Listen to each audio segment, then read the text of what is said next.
yerlərə uğrayamam qorxumdan.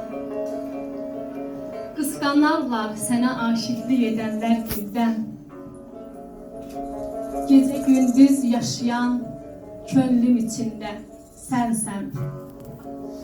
Səni görmək dilədikdə baxıram könlümə mən. Cəlaləddin Rumi. Xoş gördük əziz müəllimlərimiz, əziz tələbə yoldaşlarımız.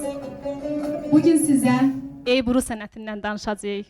Bu maraqlı mövzu ilə bağlı bugün studiyamızda Ebru sənətini yaxından bilən çox gözəl xanım bir qonağımız var.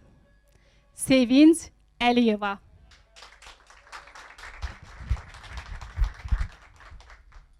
Xoş gəlmisiniz Sevinç xanım mərkəzimizə. Bizim mərkəz mədəniyyət və sənətkarlıq üzrə Bakı Dövlət Peşə Təhsil Mərkəzi. Adından da göründüyü kimi sənətkarlıq məktəbidir. Və bizim tələbələrimiz burada bir çox peşələrə yiyələnirlər. Eləcə də interyer eksteryarın bədii tərtibatçı ixtisası, vitraj sənəti, rəssamlıq sənəti, dekor sənəti, qrim sənəti, florist sənəti gənclərə öyrədilir. Sizdən bilmək istəyərdik ki, necə oldu ki, siz məhz xalçacı rəssam yox, Ebru sənətinə keçdiniz? Dəvətiniz üçün bir daha təşəkkür edirəm. Biz də təşəkkür edirik. Mənim özümü deyil, əslində sənətimi dəvət etmiş kimi hiss edirəm özümü. Çünki mənim sənətim olaraq niyə deyirəm? Çünki çox dərindən sahiblənmişəm və onu ikinci özüm kimi hiss edirəm. Və bu sənəti təqdim etmək, tanıtmaq mənim üçün daha önəmlidir. Nəinki sənətin özünü, yəni tətbiq etmək. Çünki sənəti tanımadan tətbiq etmək doğru sayılmır. Və Ebru sənətinə mən necə gəldim? Əslində xalçacı rəssamlığı bitirdikdən sonra bir müddət yönümü tamamilə dəyişmişdim. Başqa sənətlər, başqa işlərlə məşğul olurdum. Amma ruhum yenə də sənətdə olduğu üçün son 9 ilə yaxındır ki, təsadüfən bir ustad dərsinə qoşuldum. Əslində uzun zamanda internetdən izlədiyim bir sənət idi, amma bizdə yaşadığını bilmirdim. Çünki bizdə yetəri qədər təqdimatı yox idi təəssüf ki. Və bu sənəti bir ustad xanımda gördükdən sonra xanım özü Azərbaycandan köçdü getdi və mən bu sənətlə baş-başa tək qaldım və bir il yarım gecə gündüz durmadan öyrənməyə çalışdım. Və daha dərindən öyrəndikcə, tarixini bildikcə, onun nə qədər yeganə canlı sənətdir. Baxın, məni cəlb eləyən əsas bir nöqtəsi odur ki, bunun yeganə canlı sənət olması. Çünki hər bir səth üzərində biz işləyirik. Taxta üzərində bayaqdan məsəl üçün saydığınız bütün sənət növlərinin hamısı cansız əşyalar üzərində çəkilir. Amma yeganə sənətdir ki, suyun üzərində çəkilir və su canlıdır. Suyun yaddaşı var və bu elmi olaraq təsdiq tapıb. Və bir canlı ilə işləmək, orada bir rəsm çəkə bilmək mənim üçün çox dərin bir hiss idi. Və sənətin hər bir istifadə edədiyim ləvazimatları, təbiətdən gəlmə olması, yaranış səbəbi və bunun kökünün gəlib Azərbaycana bağlanması, sanki iki əlli mən o sənətdən yapışdım. Bugünə qədər də buraxmıram və bir ömür Allah mənə ömür verdikcə bu sənəti yaşatmağa çalışacağım. Və mənim üçün bütün sənətlərdən daha üstün artıq Ebru sənəti oldu, sırf bu səbəblərdən. Çox sağ olun. Bizə də çox xoş oldu sizi yaxından tanımaq. Çox sağ olun. Elə ilk sualımı da ən sadəsindən başlayaq. Buyurun. Ebru sənəti. Qısa desək, bu sənətin başqa rəsm növlərindən fərqi nədir?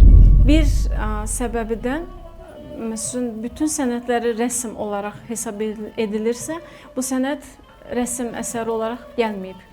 Yəni, bu dünyaya gəliş səbəbi kağız bəzəmə sənətidir. Xəttatlarımız kağızı bəzəyərkən, yəni üzərində yazılar yazıblar. Həfif renklərdə olduğu zaman üzərində yazılar yazıblar, amma daha biraz əlvan renklərdə olanı pərvaz kimi istifadə ediblər. Necə ki, biz indi çiçəklərin ətrafından istifadə edirik, onlar yazıların kənarlarına istifadə ediblər. Kitab bəzəmə sənəti olub. Məsələn, heç bir ustadın, Ebru ustadlarının heç birinin imzası olmayıb. Buna da səbəb kağız doğrandığı üçün, kitabın üzərinə çəkildiyi üçün artıq orada imza qalmayıbdır. Və biz bundan bilirik ki, xəttatlar əgər boyadılmış bir bəzədilmiş kağızın üzərində yazıbdırsa, demək ki, o xəttatların özləri də buna etmiş ola bilərlər. Ona görə biz xəttatların imzası ilə, tarixi ilə bildik ki, bu hansı zamana, hansı dövrə aid ola bilər? Yəni bu sənət əsəri deyil əslində. Sənət əsəridir, amma rəsm olaraq sayılmır. Rəsm daha sonra yaranıb. Artıq kitab illüstrasiyasında texniki artıq texnologiya inkişaf edəndən sonra artıq əl əməyi olmadığına görə bu bir yaşasın deyə dekorativ sənətə çevrilib. Deməli rəsm çəkirik, amma fırça kağıza yox, suya toxunur. Suya toxunur, eynən. Bu sənətin tarixi hardan gəlir? Qədimi sənətdir, yoxsa sonradan yaranıb? Bu sənət bizə Buxaradan gəlib. Bir çox ehtimallara görə Çindən də deyirlər, Uyğur türkləri, Hindistandan da deyirlər, hansı ki orada türk xalqları yaşayır. Amma bu İpək yolu vasitəsilə yayılmış bir sənətdir.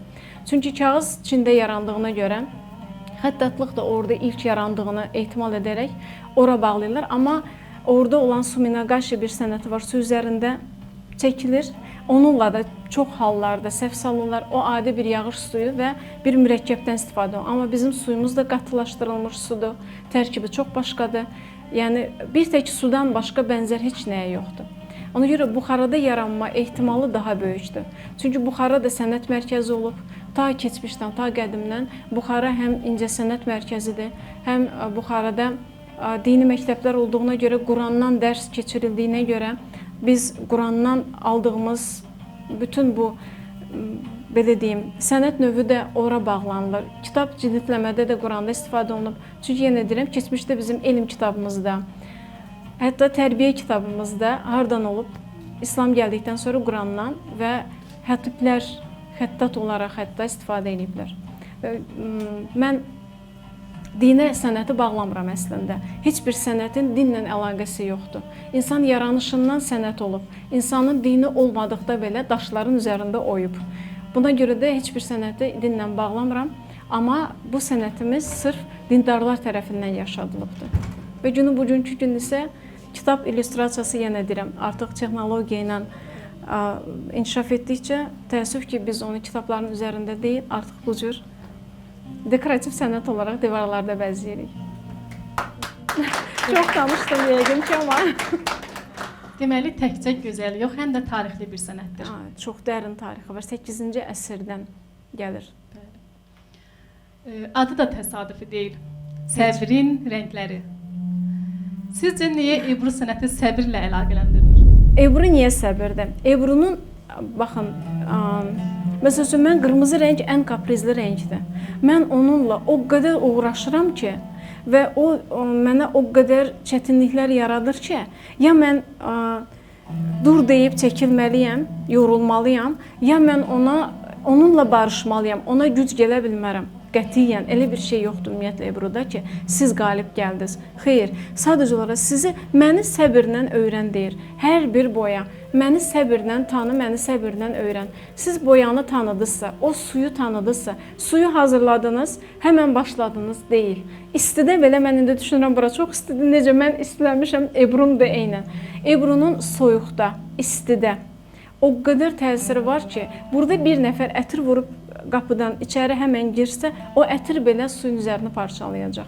Ebru o qədər həssasdır ki, siz sadəcə bir canlı ilə işləyirsiniz və o sizdən tələb eləyir ki, ona səbr eləyəsiniz. O sizi tanıdıqca siz də onu tanıyasınız. Mənim ustam demişdi ki, baxın, Ebrunu sevən milyonlarla insan var və minlərlə insan Ebru ilə məşğul olur. Hər kəs Ebrunu seçə bilər, amma Ebrunun seçdiyi çox nadirən insanlar var. Və biraz özümü tərifləmiş kimi olacağım. Ustam bu sözü mənə deyəndə ki, Ebru səni seçmiş ilk dəfədən, ilk dərsimizdən. Mən çox xoşbəxt idim. Çünki insanı Ebru da seçir. Yenə deyirəm, siz nə qədər səbirlə onu öyrənməyə çalışırsınızsa, fırçasının belə önəmi var. Bir başqasının fırçası ilə mən işləyə bilməyə bilərəm. Bəzən fırçalarımızı özümüz hazırlayırıq. Bir çox fırçalarım var, özüm hazırlamışam, orada üçünü də gətirmişəm. Yəni, fırçalar belə sizi idarə edir, siz onu idarə edə bilmirsiniz. Ebru sənətinə çox dırnaqarası yanaşma var. Ebru sənətinə hər kəs çıxardır, məsələn, boyalarla, istər təbii, istər süni boyalarla suyun üzərinə atışlar vurur və Ebru budur deyir, qətiyyən. Ebrunun elə bir qayda qanunu var ki, mənim bəzi işlərim, bir çox işlərim var ki, mən onları qətiyyən səhifəmdə paylaşmıram. Çünki ustalardan qorxuram, ustamdan qorxuram. Ustam hansı ki paylaşımıma like qoymur, mən yəni çox fikir eləyirəm. Yəni necə oldu ki, ustam burada nə gördü ki, mənə demədi? Nəyimi səhv eləmişəm? Mənə deyirlər, sima çəkmək olmaz. Yəni niyə çəkmirsiniz daha doğrusu? Çəkəmi bilmirsiniz? Mən 5 il bundan əvvəl çəkmişdim, paylaşmırdım. Amma ustamdan icazə aldıqdan sonra paylaşdım ki, Sevinç, qoy görsünlər ki, bu da mümkündür, amma olmaz. Olmazın yenə səbəbi dinlə əlaqədar deyil. Sadəcə olaraq rəsm çəkmək olmaz. Ona görə də Ebruda çəkilən çiçəklər belə stilize olunmuş çiçəklərdir. Bir kitabda məsələn siz kopyasını, kölgəsi ilə, forması ilə çəkdinizsə, bu artıq bir rəsmdir. Siz kitabı hazırlayan zaman, cildləyən zaman kitabda bir rəsm görsəniz, bu kitabı tamamlayırmı? Amma kitabda xüsusi naxışlar var, hansı ki onlar kitabın tərkibini dəyişmir. Kitaba sadəcə olaraq üzlüyünə bir bəzək olaraq əlavə olunur. Ona görə də stilize olunmamış çiçəklər çəkilməməlidir. Var məndə stilize olunmamış çiçəklər çəksəm belə, bu hər kəsə xoş olsa belə, amma mən çalışıram, yenə deyirəm, böyük ustadlar var ki, mən onların qarşısına o cür çıxmaq istəmirəm. Və bu sənəti doğru yaşatmaq lazımdır ki, uzun müddət yaşasın. Sözüm çox uzun olacaq, bu hissəsini amma mütləq demək istəyirəm. Mən xalçaçı rəssamam və xalçaları naxışlardan biz başlayırıq. Naxışlarla, onun rəngləri ilə təqdim edirik. Siz bir xalçada portret toxunulmuş görsəniz, arkadakı xanımlardan da istəyərəm öyrənim, gənclərin fikri də mənə önəmlidir. Bir xalçanın üzərində siz portret işlənmiş görürsünüzsə, nə dərəcədə ona xalça olaraq yaxınlaşırsınız? Sizin üçün o xalçadır, yoxsa bir portret işlənib bir əsərdirmi? Xalça deyilmi? Miniatür sənəti ilə tanışsınızmı? Gənclər əsasən. Miniatür sənəti bizim tariximizdir.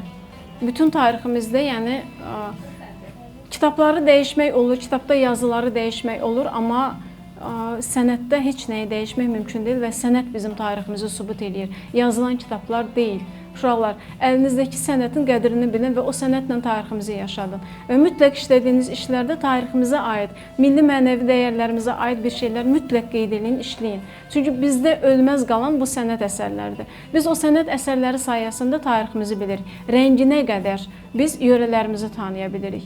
Ona görə də mütləq buna önəm verin. Və əgər siz miniatür sənətində fikir versəniz, baxın simalar necə çəkilir? İncə qaşlar, incə burun, kölgəsiz və hətta kişi qadını simadan seçmək olmur. Siz bunu hal-hazırda bir başqa cür çəksəniz, portret şəklində, buna miniatür olaraq baxacaqsınızmı? Eynən də Ebru sənətinin özünün xüsusi qayda qanunları var. Əgər yenilik gətirsəniz belə çərçivəni çıxmamalısınız. Çıxdınızsa və bunu qəbul etsələr hər kəs, yəni bu genişlənsə, geniş yayılsa, Ebru sənəti 6 əsrdir ki, Türkiyədə yaşadır və ondan əvvəl də 8-ci əsrdən yaşayır. 13 əsrdir yaşayan bir sənət, əgər çox improvizəyə uğrasaydı, sizcə bugünkü gün biz onu bu cür təqdim edə bilərdikmi? Səbəbi, yaranış səbəbini belə unudardıq. Ona görə öyrəndiyiniz sənədə nə dərəcədə improvizə edə bilərsiniz, nə dərəcədə ona yenilik gətirə bilərsiniz, öncə bunu öyrənmək lazımdır. Daha sonra yenilik gətirib, mən yenilik gətirdim deyə bilərsiniz. Mən bu sənətdə bu şeylərə bizim qədim tarixi sənətlərimiz, yeni yarananları demirəm. Tarixi sənətlərimizi olduğu kimi yaşadıb, yenilik gətirəndə onu çox dəyişmədən gətirin və yenə deyirəm, yeni işlərinizdə belə bir taxtanın üzərində bir yazı belə yazsanız düşünün ki, əsrlər sonra bu kiminsə əlinə keçə bilər və o yazılan kitablarda çox şey dəyişsə belə, o danışacaq bizim əvəzimizə. Biz bunu qoruyaq, saxlayaq. Bəs bir gənc istəsə, evdə öyrənə bilər? Evdə mümkün deyil. Mütləq ustad yanına getməlidir. Baxmayaraq, mən özüm ustad yanına getmədən öyrənmişəm, amma gecəm gündüzüm olmayıb. Amma bunun pik nöqtələri var ki, onlara görə mütləq ustaya müraciət etmək lazımdır. Sevinç xanım, fikir verirəm, özünüzdən öz rəsmlərinizi də gətirmişsiniz. Eynən tələbələrimdən də bizə təqdim işləyən edirsiniz. Tamam. Əslində birinci öz işimdən başlayayım. Bu Lalədir və mən tələbə ilə ustad olaraq bu işi işləmişəm. Mənə ən dəyərli işlərimdən biridir. Mən əslində bir neçə işlərimi gətirmək istirdim, amma bizdə bir məkan var. Bütün işlərimizi dünən ora təhvil verməliydik deyə. Təəssüf ki, mən çox işlərimi gətirməmişəm. Amma hansıları ki, mənə çox dəyərlidir, o işlərimi aparmamışam. Bunu ona görə gətirdim. Burada əslində usta və tələbədir və o Gönçə qədər mənə yaxın olan bir tələbə axtarıram. Tələbələrim var yetəri qədər. Azərbaycanda da yetəri qədər, yəni artıq Ebru ilə məşğul olurlar. İnşallah daha gözəl işlər olar. Ebru sənətini sözlə izah etmək qədər onu canlı görmək də çox maraqlıdır. Eynən. İstərdik Mən bunu öncə bizə canlı əyani olaraq şəkildə nümayiş etdirəsiniz.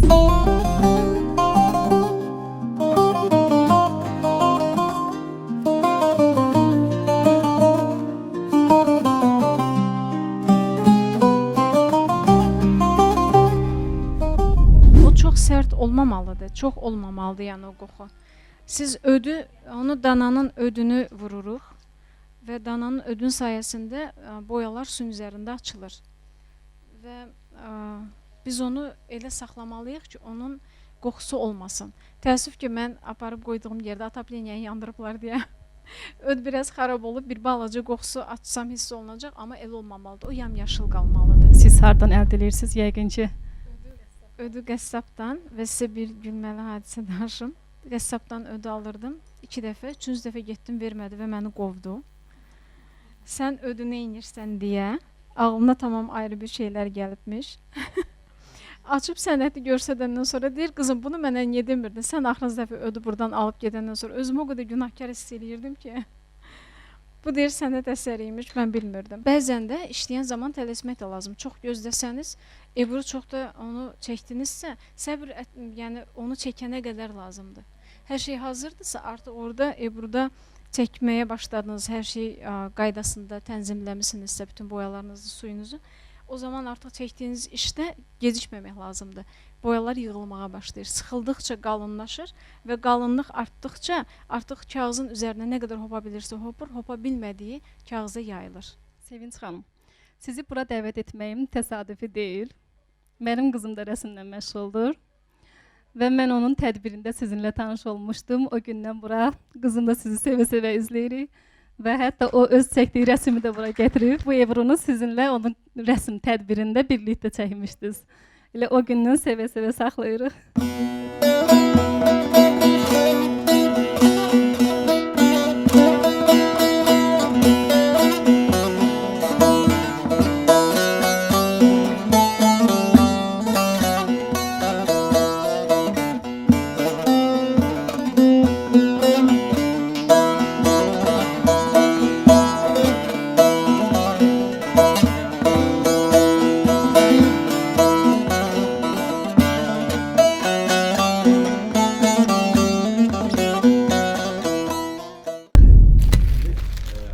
Təşəkkür edirəm. 3 saat gözləyə-gözləyə bu qədər pozitiv danışmağı, yorulmadan bizlə. Çox sağ olun. Birinci yenə üzr xalı hesab edin bizdən. Bir də qarşıdan bizim bayramlar indi aydır. 8 Mart, Novruz bayramı, bugün çərşənbə günü, çərşənbə günü. Bugün o məktəbin kollektivinin adı sizin 8 Martınızı təbrik edirəm. Tələbələrimizə Çox minnətdarım inşallah. Təşəkkür edirəm sizə. Siz necə bu sənətə getdiniz? Yəni biri var, terapiyadır, bu sənətdir, yoxsa müalicədir? Səfərdə olduğum zaman Ebruçular görüşəndə biz və tarixçilər də var idi. Özbəklər də bizdən gedib, deyin biləsiz. Hə. Deyirlər, amma bunu sübut eləyə bilmirik. 1387-ci də 200 min sənətkar gedib, onun üçün də. Nə vaxt? 1387-ci də 200 min sənətkar gedib. Yarıdan çoxu milyar. Amma özbəklərdə 8-ci tüm əsrdən memarlar, var. sənətkarlar və ən çox inkişafı. Biz də əsrləri çox qabağa göstərmək istəyirik bəzi şeylərə. Amma reallıq var. Bu mədəniyyətin çoxu orta əsrlərdə və miniatür xəttat sənəti var da, orta əsrlərdə geniş yayılıb. Bugün gördük ki, Ebru sadəcə bir rəsm deyil. Bu suyun üstündə səbirlə yaranan bir sənətdir. Hər naxış fərqlidir. Heç biri bir-birinə oxşamır. Bəlkə də bu da həyat kimidir. Qonağımıza təşəkkür edirik, dəvətimizi qəbul edib gəldiyiniz üçün. Siz də dəvət elədiyiniz üçün çox minnətdaram və məni dinlədiyiniz üçün çox təşəkkür edirəm. Çox sağ olun. Siz də çox sağ olun. Əziz müəllimlərimiz, əziz tələbələrimiz, vaxtınıza bizə ayırdığınız üçün sizə təşəkkür edirəm. Bugün Səbrin Rəngləri adlı verilişimizdə Ebru sənətinin sehirli dünyasına qısa bir səyahət etdik. Suyun üzərində yaranan hər bir naxış bizə səbrin və harmoniyanın nə qədər vacib olduğunu xatırladır. Vaxtınızı ayırdığınız üçün bir daha sizə təşəkkür edirəm. Sağ olun, sağlıqla qalın.